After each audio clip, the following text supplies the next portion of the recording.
Yang bawa kitab halaman 6 ya. Bismillahirrahmanirrahim. Assalamualaikum warahmatullahi wabarakatuh. Alhamdulillahi rabbil alamin. Alhamdulillahilladzi ja'alana ummatan muhammadiyatan ummatan wasata linakuna syuhada bainan nasi yawmal qiyamah.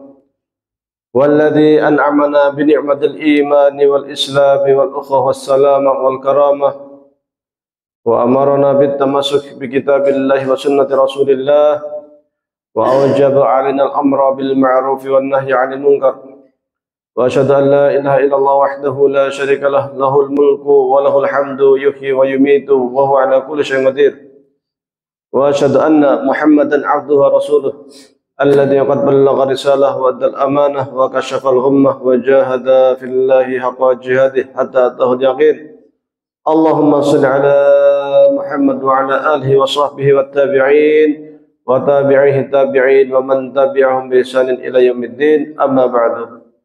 Jemaah sekalian yang kami hormati, puji syukur kehadirat Allah Subhanahu wa taala. Pada sore ini kita sama-sama masih dapat berkumpul talabul ilmi, mudah-mudahan mendapatkan barakah dari Allah Subhanahu wa taala. Salat serta salam semoga tetap tercurahkan kepada baginda Nabi besar Muhammad sallallahu alaihi wasallam. Jemaah sekalian yang kami hormati, melanjutkan ngaji kitab Lubabul Hadis. Ternyata pertemuan kemarin itu saya loncat, saya cek lagi di YouTube, oh ternyata loncat. Ya, jadi kita akan balik ke belakang di bab 1 hadis 2 hadis sebelum terakhir. 2 hadis sebelum terakhir, man ta'allama baban minal ilmi. Ya. Jadi di atasnya bab 2 hadis sebelum terakhir.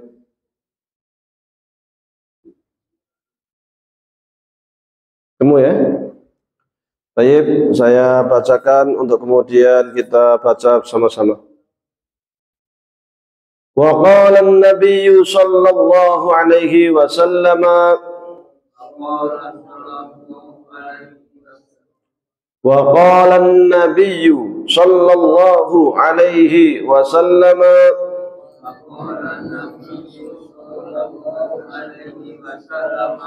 man ta'allama baban minal ilmi ya'malu bihi aw lam ya'mal bihi kana afdala min ay yusalliya alfa rak'atin tatawwu'an. Wa qala an-nabiy sallallahu alaihi wasallam man zara aliman faka'annama zarani wa man safaha aliman faka'annama safahani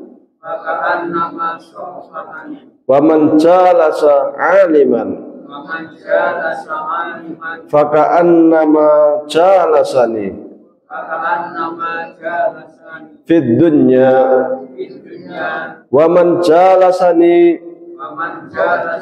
fid dunya ajlastuhu ma'i yaumal qiyamah.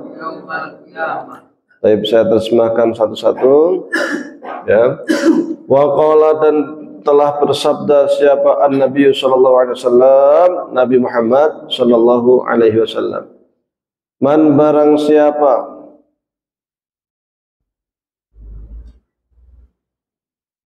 man barang siapa ta'allama belajar, ta'allama belajar, baban satu bab,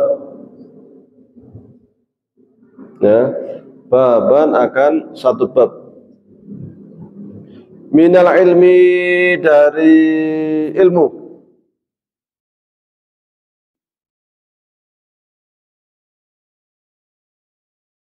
Ya'malu, dia mengerjakan.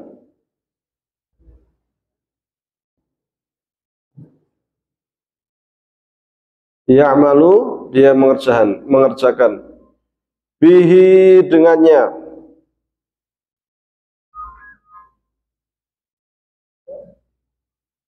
Au, atau.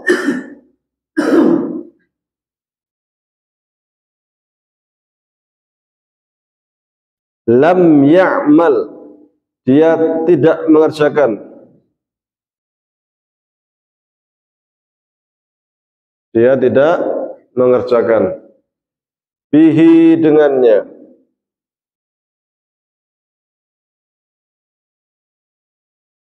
Kana, adalah dia, atau adalah ia.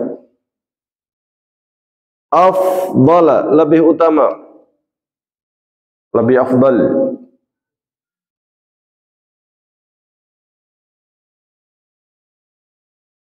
Min ayyu sholia, daripada dia salat.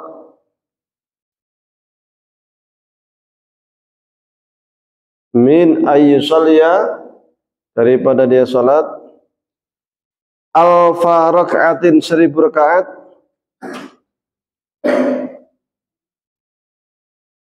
Tatawu'an, tatawwu' atau sunnah. Saya ulangi ya. Man, barang siapa ta'allama, yang belajarlah ia baban akan satu bab, minal ilmi, dari ilmu. Ya'malu, dia mengerjakan bihi, dengan ilmu. Awalam ya'mal, atau dia tidak mengerjakan bihi, dengan ilmu itu. Karena maka ia itu afdala, lebih utama, min ayyusolliya, daripada dia salat alfa rakaatin, 1000 rakaat. Tatawuan, halnya salatnya itu tatawu atau sunnah. Lanjutkan. Waqala, dan telah bersabda siapa Nabi sallallahu alaihi wasallam. Man, barang siapa.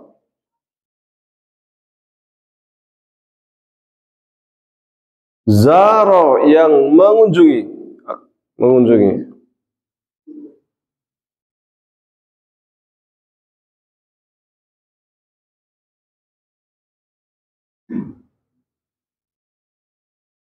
Aliman, seorang alim.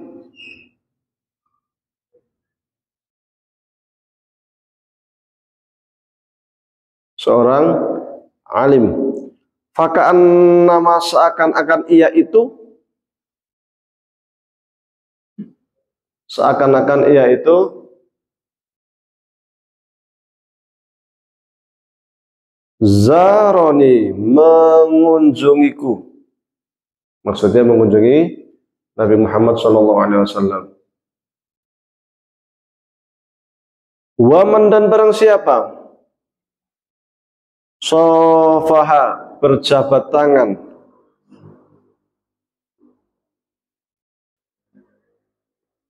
Aliman, dengan seorang alim.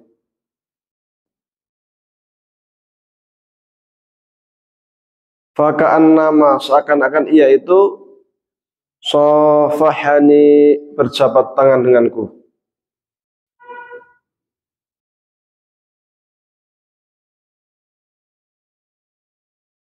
Waman, dan barang siapa jalasa, duduk. Jalasa, duduk. Aliman, bersama orang alim.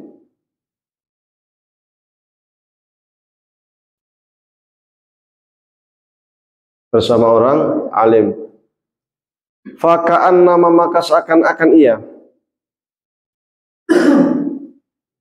Faka'an, nama maka seakan-akan ia.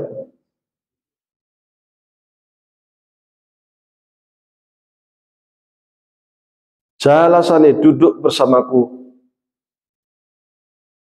Duduk bersamaku.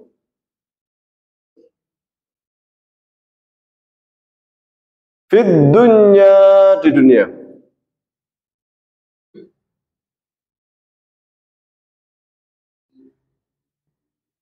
fid dunya, di dunia. Waman dan barang siapa,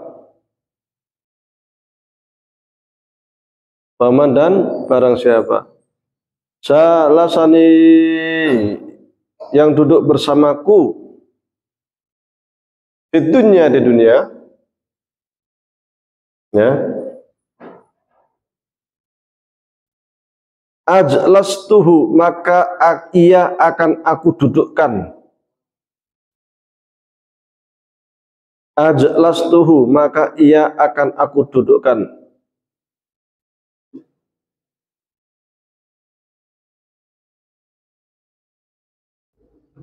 Maka ia akan aku dudukkan. Ma'i bersamaku. Ma'i bersamaku. Yaumal qiyamati, pada hari kiamat. Saya ulangi, man barang siapa zara yang berkunjung aliman seorang alim, maka annama seakan-akan ia itu zaroni mengunjungiku. Waman dan barang siapa sofa berjabat tangan aliman dengan seorang alim, maka annama seakan-akan ia itu sofahani berjabat tangan denganku. Waman dan barang siapa jalasa duduk aliman bersama orang alim, maka annama seakan-akan ia itu jalasani duduk bersamaku fid dunya, di dunia. Waman dan barang siapa jalasani duduk bersamaku fid dunya, di dunia, ajlastuhu maka akan aku dudukkanlah ia ma'i bersamaku yaumal qiyamati, pada hari kiamat. Ya. Jadi betapa besarnya pahalanya orang menuntut ilmu.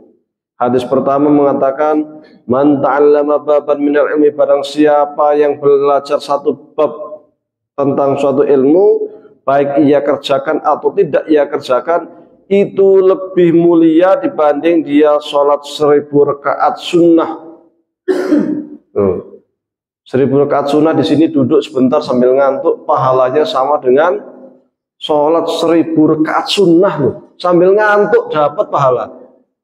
Iya, sekalian bawa bantal kan, tidur, tahu-tahu bangun udah selesai, tetap dapat pahala. Seperti 1000 orang yang sholat sunnah 1000 rakaat. Ini kalau orang itu tahu pahalanya menuntut ilmu, kalau diwujudkan gitu, dinampakkan gitu, berebut orang.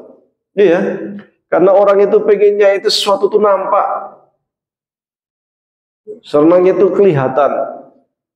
Ya, jadi mamanya siapa yang rajin ngaji setiap malam Selasa atau malam Rabu sebulan berturut-turut, tidak pernah absen, tak kasih hadiah umroh gratis. Berapa kira-kira? Full rebutan absen duluan kan? Karena kita itu pengennya itu sesuatu yang nampak. Ya, pahala kan nggak nampak. Nampaknya nanti di akhirat. Aslinya di dunia itu sebenarnya nampak, tapi kan nggak wujud begini. Nampaknya dari mana?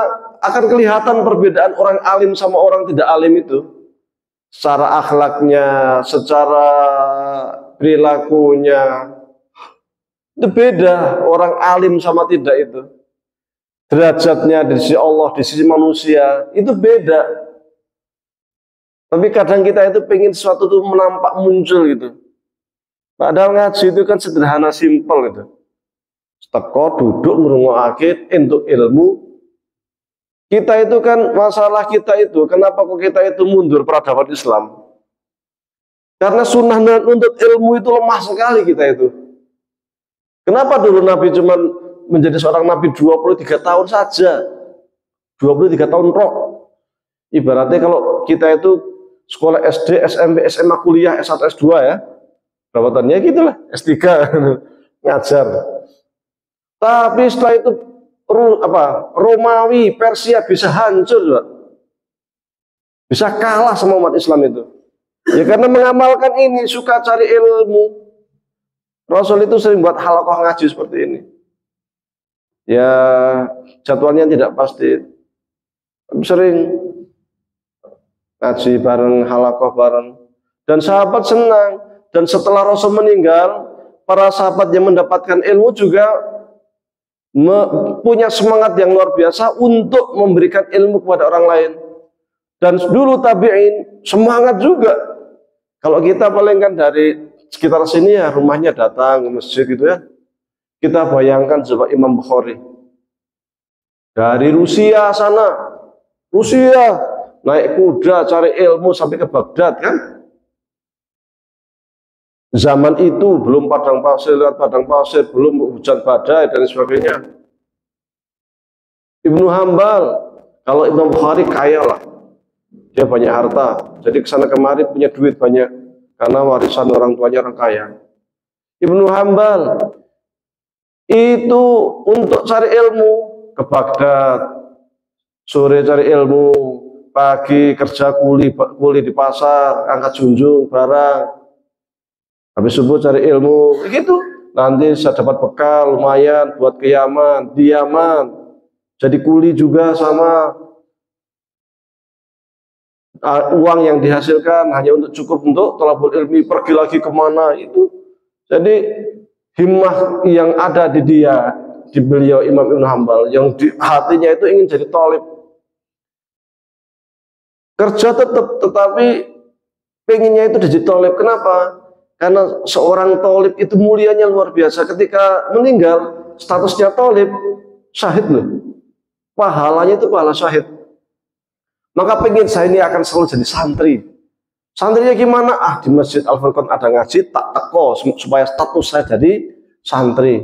Supaya status saya itu kalau saya meninggal, mudah-mudahan ditulis oleh Allah status saya sebagai santri. Karena kalau ditulis sebagai santri pas meninggal, insya Allah pahala syahid. Besar, iming-imingnya itu besar sekali. Maka ulama kita dulu itu sangat semangat untuk jadi seorang santri thalabul ilmi kemana-mana itu. Di sini bahkan disebutkan ya'mal bi alam ya'mal bi, dia bisa melaksanakan atau tidak. Sampai sini pulang ditanya dari mana Masjid Al-Furqan. Oh ada ngaji ya? Iya. Belajar apa? Hadis. Kitab apa? Lubabul hadis. Isinya apa? Lali. Oh ya. Pokoknya semono kae. Itu tetap pahalanya besar itu. Makanya umat Islam dulu itu cepat berkembang. Nah, ini sunnah thalabul ilmi itu yang harus kita bangkitkan. Khususnya ini mohon maaf, khususnya di kalangan jamaah Muhammadiyah. Secara jujur kita itu sangat lemah semangat thalabul ilmi. Khususnya lagi di kalangan anak muda. Lemah sekali. Ora usah ado-ado lah, nggak usah. Thalabul ilmi kan sholat jamaah saja. Coba zuhur, asar, subuh berapa baris? Katanya kita itu akan menang kelak melawan Yahudi kalau sholat subuhnya itu sudah seperti sholat Jumat. Kapan?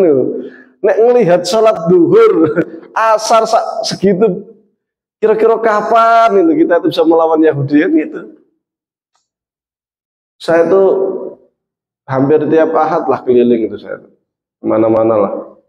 Ini kemarin dari Wonosobo, sebelumnya dari Magelang, minggu depan ini ke Kendal, habis itu mau ke Gombong, muter aja. Yang ngaji begini, itu yang datang itu ya sepuh-sepuh itu.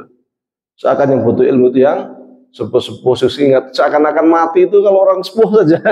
Muda itu nggak mati di Sidowo. Padahal yang namanya mati itu datang kapan saja. Kita itu punya jargon kembali kepada Al-Quran dan Sunnah. Tapi suruh ngaji kitab Quran Sunnah angin di umum. Makanya saya sering sampaikan, kita itu besar pasak daripada tiang. Kegeden jargon, kegeden semangat syiar kita gerakan dakwah amar ma'ruf nahi mungkar. Lah amar ma'ruf nahi mungkar kok nggak ada di masjid, itu amar ma'ruf mungkarnya kemana? Lah amar ma'ruf nahi mungkar pemudanya pemilihan ketua pemuda kok lempar-lemparan kursi. Ini amar ma'ruf nahi mungkarnya kemana? Arruju ilal Qur'an sudah kok suruh ngaji susah. Ya kita kan kerja seharian. Loh kalau soal kerja semua orang juga punya pekerjaan, nggak ada kita itu nggak kerja itu. Kenapa Allah kok memerintahkan kita sholat lima kali sehari di masjid? Allah tahu kita itu kerja itu tahu. Tapi mbok iyao istilahnya Allah itu. Ingat saya, rezeki saya yang ngasih, kenikmatan saya yang memberi, ingat saya. Kan gitu. Tapi kadang kita itu berat untuk kemudian melangkahkan kaki ke masjid itu. Nanggung. Kalau petani, nanggung, sidik meneh, kan gitu. Sidik meneh, tahu-tahu sudah azan asar, gitu kan. Sebentar lagi, tahu-tahu sudah maghrib. Itu berat kita itu. Makanya menyandang sebagai orang kader atau sebagai seorang jamaah Muhammadiyah itu aslinya wabot, nggak ringan, karena kita membawa beban amanah amar ma'ruf nahi mungkar, kembali ke Quran Sunnah itu nggak sederhana. Mestinya kita itu nomor satu orang yang selalu melaksanakan sholat jamaah di masjid. Mestinya kita itu nomor satu orang yang selalu semangat untuk ngaji. Nah, ini nyatanya angel ya. Jangan, sulit sekali. Tapi semangat ini harus kita bangkitkan. Saya tidak capek-capek lah untuk kemudian pergi ke sana kemarin. Hanya pingin menyadarkan jamaah pentingnya ngaji. Karena penting. Kita banyak punya amal usaha, kalau nggak diopeni dengan ngaji, siapa nanti? Ya tetap akan ramai, tapi orang lain yang akan ngopeni. Nanti kalau diopeni orang lain, kita teriak-teriak. Muhammadiyah itu AUM-nya direbut orang, masjidnya direbut orang. Tapi kita sendiri nggak ngopeni, kan repot. Maka semangat ngaji itu sempatkan untuk sholat jamaah, sempatkan untuk ngaji. Apa mana ngaji seminggu sekali, sempatkan itu. Pahalanya luar biasa besar. Loh, kita itu bisa kumpul kapan lagi kalau bukan dari sholat jamaah sama ngaji ya? Bisa kumpul bareng sesama jamaah itu kapan? Dulu zaman Rasul itu kalau nggak sholat jamaah, jangankan nggak sholat jamaah ya, terlambat sholat jamaah, terlambat itu langsung, oh ini terlambat, sesuk, oh terlambat, centang, ini kemungkinan orang munafik ini, dan gitu aja. Maka Rasul itu kalau habis sholat kan menghadap ke belakang, menghadap ke makmum, ngabsen. Oh ini, oh si ini kok nggak datang? Biasanya datang. Tanya ke sahabat, sahabat di kemana kok nggak datang? Sakit ya Rasulullah. Oh yaudah kalau gitu kita jenguk bareng-bareng. Ini kenapa kok biasanya ini kok terlambat? Hajat ini ya gitu, di absen. Kalau udah sering terlambat langsung ini uang munafik ini.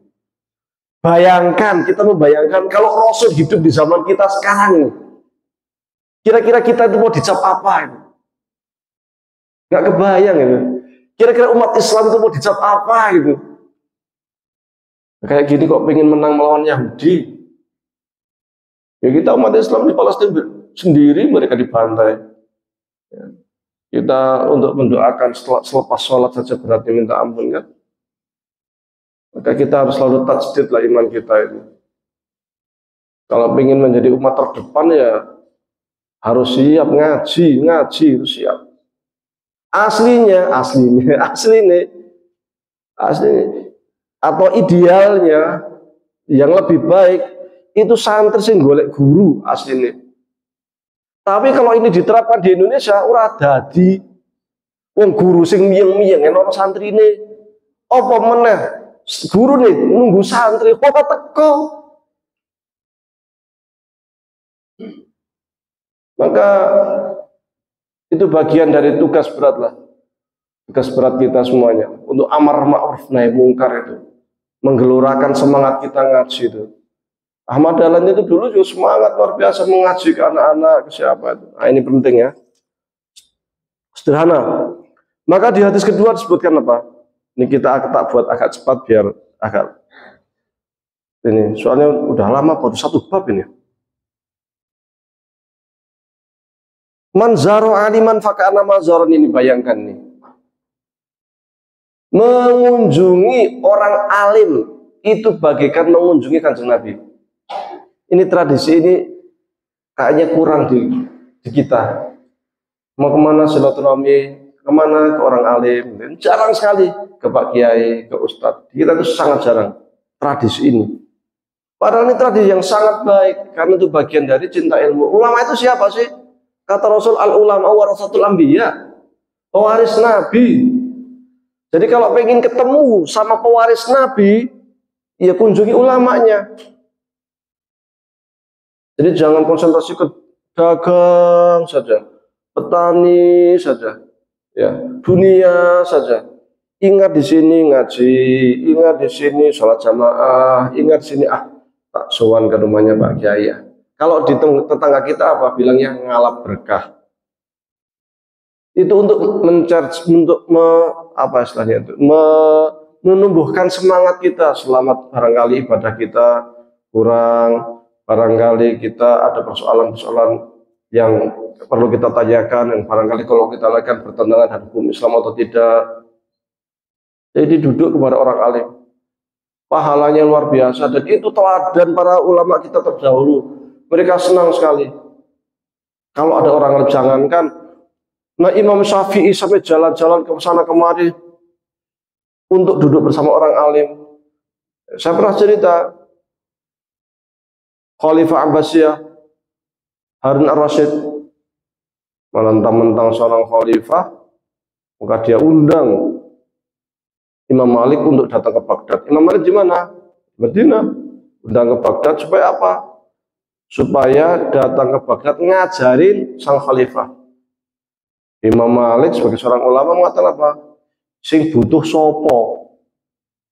Berani seorang alim yang butuh ngaji siapa? Nek butuh ngaji itu Anda datang ke sini ke Madinah. Jawab suratnya seperti itu. Ini kepada khalifah loh, ke presiden. Nah, kita malah jangankan itu, nggak dipanggil presiden yang dipin cara nih pokoknya kan, rebutan tambang atau polos pokoknya sing bisa dekat sama presiden sama kekuasaan ini. Imam Malik enggak, yang butuh ngaji siapa datang sini. Akhirnya siapa? Meskipun khalifah, karena yang bilang itu orang alim, langsung seakan-akan tertampar dia tuh. Oh iya, aku sing butuh. Akhirnya apa? Dia sempatkan ke Madinah untuk belajar sama Imam Malik. Di Madinah namanya meskipun presiden dia statusnya santri, ya santri duduk di bawah. Imam Malik belum waktunya datang, sudah datang santri yang lain datang. Wahai Imam Malik, di masjid ada khalifah. Siapa? Harun ar-Rasyid, kata ingin belajar. Sabar, tunggu. Belum jadwalnya, belum. Nanti kalau udah jadwalnya masuk, saya masuk. Suruh nunggu. Siapa? Harun ar-Rasyid, khalifah. Akhirnya Imam Malik datang, ngajarin khalifah seperti santri biasa. Dan itu di Mesir dulu Imam Sya'rawi. Imam Sya'rawi ini subhanallah luar biasa. Seorang alim yang luar biasa. Tafsirnya berapa jilid itu? Tebal sekali. Ahli tafsir. Itu kalau ngajar di masjid begini, itu Masjid Al-Azhar ramenya luar biasa. Yang di bawah itu, ya ada petani, ada pedagang, ada intelektual, ada dosen, ada menteri. Ya, yang duduk di bawah beliau ini, menteri-menteri duduk. Imam Sya'rawi. Luar biasa. Jadi, tradisi ngaji itu di Mesir luar biasa. Saya biasa kalau di Masjid Al-Azhar kadang ngaji sama Syekh Hasan Syafiq di Masjid Al-Azhar. Ternyata beliau itu, beliau penasihat Grand Syekh Al-Azhar, Ahmad Tayyib. Penasihat, dan Syekh Azhar itu statusnya Perdana Menteri. Tapi sangat mudah ditemui di masjid. Mudah sekali. Kita kan kalau sudah alim itu kadang angel ya. Kalau sudah profesor itu udah, wah kudu janjian sih, apa sih, ditunggu nang masjid. Kadang orang profesor jurusan agama, jurusan tafsir, tapi pas waktu sholat ditunggu di masjid ini juga masalah. Wa man safa aliman faka'anna safani, berjabat tangan dengan seorang alim seakan-akan berjabat tangan dengan Nabi Muhammad SAW. Betapa mulianya mengunjungi majelis ilmu, sangat mulia. Nah iso disempat-sempatke, ada ngaji. Kan kita cari dunia kan pagi, pagi sampai sore ya, sore katakanlah maghrib, sholat maghrib, ada thalabul ilmi, ya ikut duduk ngaji sampai isya kan cuma sebentar ya, 1 jam, seminggu cuma 1 jam tok, seminggu, sisanya buat dunia kan, kayak abot, maka jangan sampai berat lah, ini penting, karena kalau kita sering thalabul ilmi, derajat kaum muslimin akan naik, peradaban Islam akan berkembang. Kita itu, apalagi saya lagi-lagi saya itu sering ngelus dodo di kalangan kita Muhammadiyah itu. Nyari wong halim, wangil umum. Susah sekali. Belum tentu loh satu cabang itu ada yang bisa ngaji kitab. Belum tentu. Itu kini real ini kita itu. Satu PDF yang bisa membaca kitab, ngertiin kitab, itu susahnya minta ampun. Yang bisa ngajar hadis, itu susahnya minta ampun. Nah gitu rujuk ilal Quran wa sunnah. Kembali kepada Quran dan sunnah nih kon maca Quran hadis ra iso. Ini miris, sudah kayak gitu semangat ngajinya lemah. Kon ngaji angel. Ini masalah lagi. Tapi kalau suruh daftar PKP pendaftaran pekerjaan PKU buka rebutan. Iya, kalau sudah PKU rebutan, giliran suruh ngidupin sekolah Muhammadiyah yang cuma dapat siswa 4 orang, enggak sana gajinya enggak. Jadi itulah dunia itu memang menggoda ya. Dunia itu luar biasa. Waman jalasa aliman fakan nama jalasanya duduk bareng bersama orang berilmu seakan-akan duduk bersama Nabi. Karena sekarang sudah nggak ada Rasul. Kalau dulu pada masa sebelum Nabi Muhammad diutus, seorang Nabi meninggal, diganti Nabi. Terus Nabi meninggal ganti asal ada Nabi itu, meskipun bukan Rasul. Misal Nabi Musa, zamannya Nabi Musa ada Nabi Harun. Setelah Nabi Musa, Nabi Harun, ada Nabi Musa, ada muridnya lagi yang ada nabi-nabi yang posisinya itu menguatkan risalah kenabian. Nah, kita itu sudah nggak ada nabi. Siapa yang mengganti posisi Nabi Muhammad SAW? Ya kiai, orang alim. Al ulama warasatul anbiya. Wa inal anbiya la yuridu dinaran wala dirhaman, walakin yuridul ilma. Ulama pewaris Nabi. Nabi tidak mewariskan harta benda, dinar, dirham, tapi mewarisi ilmu. Pernah suatu kali itu sahabat bilang itu di masjid itu cok, karena ada orang-orang di luar kok santai banget, padahal di masjid itu ada ngaji, maka sahabat itu berteriak, di masjid sedang ada pembagian harta warisan Nabi. Iya. Langsung ramenya minta guduk. Ke masjid semua. Sampai masjid. Mana katanya ada harta warisan Nabi itu. Akhirnya komplain. Loh tadi kamu katanya ada pembagian harta warisan. Mana enggak ada. Loh itu ada majelis ilmu. Situ ada majelis ilmu. Itu ada majelis ilmu. Itu loh warisan Nabi ya itu. Kalau kita pengen dapat warisan dari kanjeng Nabi Muhammad SAW, ya itu warisannya itu. Datangi majelis ilmu, belajar. Berarti kita sama, artinya kita itu sedang mendapatkan warisan, pembagian warisan dari Nabi Muhammad SAW. Seperti ini, saya bagi warisan. Jadi pulang itu saya bawa warisan. Tapi tak nampak itu aja. Nampaknya kapan? Kelak di akhirat baru akan kelihatan. Oh si fulan dulu ngaji di sini, ini dapat sekian. Si fulan ngaji di sini dapat sekian. Akan dinampakkan kalau di akhirat semuanya.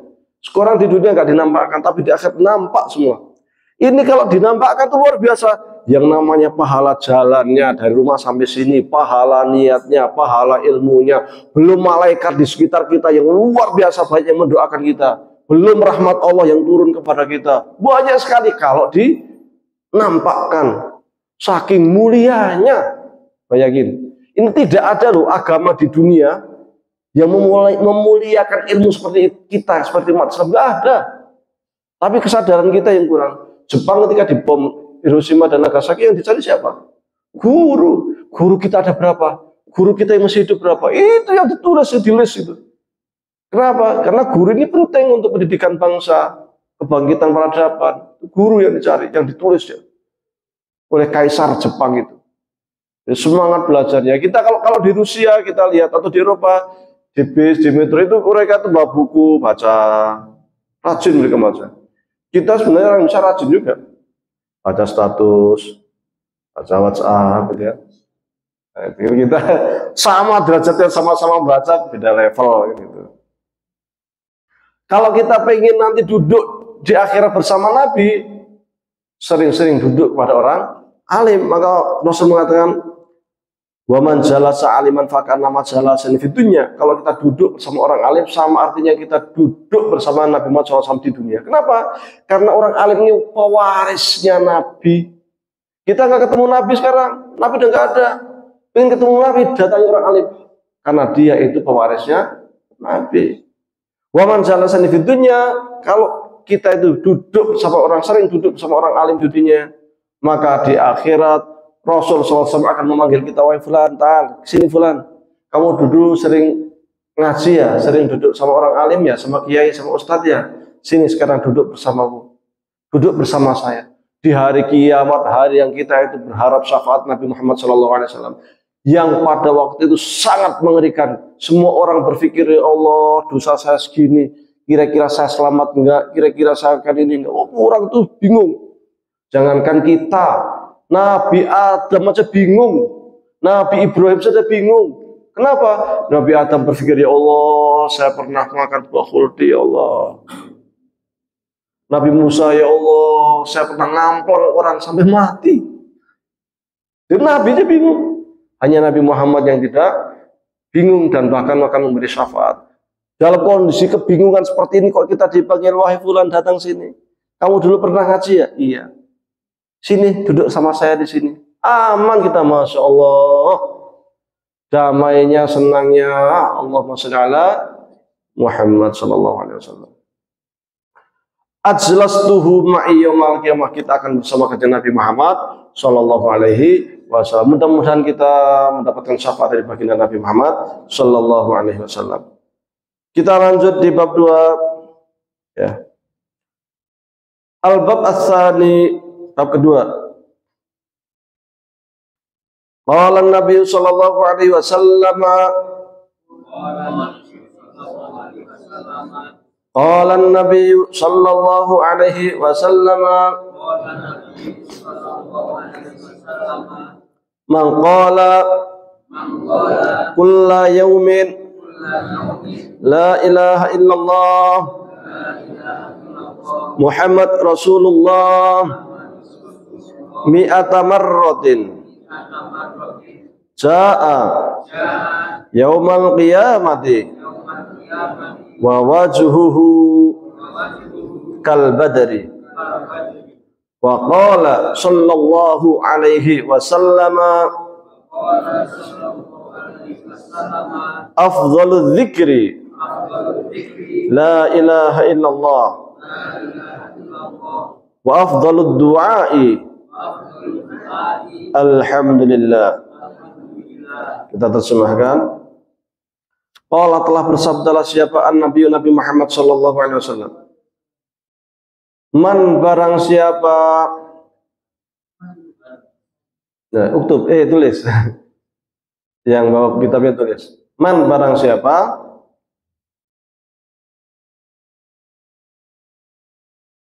qala, yang berkata,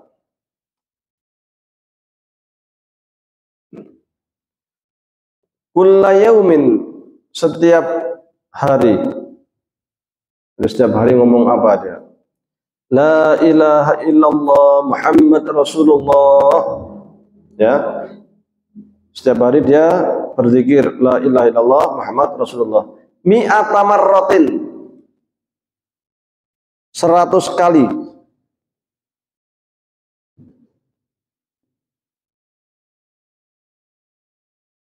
Ja'a, datanglah ia itu.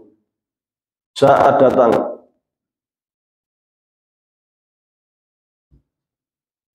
Yaumal qiyamati, pada hari kiamat.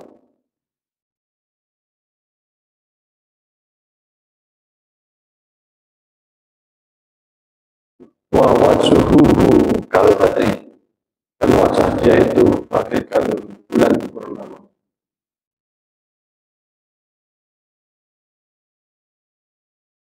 Saya ulangi, Man barang siapa qala yang berkata kulla yaumin setiap hari la ilaha illallah Muhammad Rasulullah mi'ata marratin 100 kali jaa datanglah ia itu yaumal kiamati pada hari kiamat wa wajhuhu sementara wajahnya itu kal badri bagaikan bulan purnama.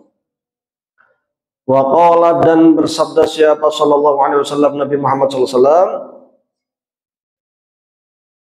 afdalu dzikri adapun zikir uh, terbaik itu la ilaha illallah wa afdalud du'ai dan adapun doa terbaik itu alhamdulillah mengucapkan alhamdulillah. Jadi la ilaha illallah Muhammad Rasulullah mi'ata marrah 100 kali itu saya pikir ringan ya. Allah Akbar.